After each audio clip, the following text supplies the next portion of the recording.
Hello বন্ধুরা, শুভ দুপুর। তোমরা সবাই কেমন আছো? আমি ভালো আছি। বন্ধুরা, আমার মা অনেকক্ষণ ধরে আমাকে ডাকছে, কিন্তু আমি মোবাইল দেখছিলাম শুয়ে শুয়ে। আমার মা এখন কী রান্না করেছে আমি জানি না। চলো বন্ধুরা, দেখে আসি আমার মা কী রান্না করেছে। ও মা, ভাত বেড়েছো মা? তখন কত সময় হলো, কখন থেকে ভাত বেড়ে আমার ভাত পুরো ঠান্ডা জল হয়ে গেছে, আমি খাইনি। তখন তুই বলবি কেমন চলে নিয়েছিস। হ্যাঁ, বন্ধুদের দেখাচ্ছে আমার মা কেমন রাগ করে। বলো বন্ধুরা, আমি কখন থেকে ভাত বেড়ে আমি ডেকেই যাচ্ছি এখনো পর্যন্ত আসার সময় হয়নি।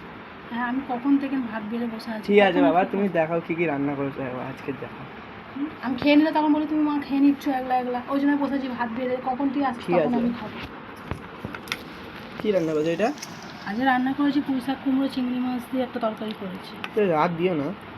সবজি তো খাবি না, শুধু খালি মাছ মাংস খাবি। কী রান্না করেছো? আজ রবিবার তো। রবিবার এই তো মুরগির মাংসের ঝোল। মাংস? দেশি মুরগির মাংস। দেশি মুরগি? ও তরকারি করেছি। বন্ধুরা, যারা দেশি মুরগি খেতে ভালোবাসো তারা নিশ্চয়ই কমেন্ট করে জানাবে। আর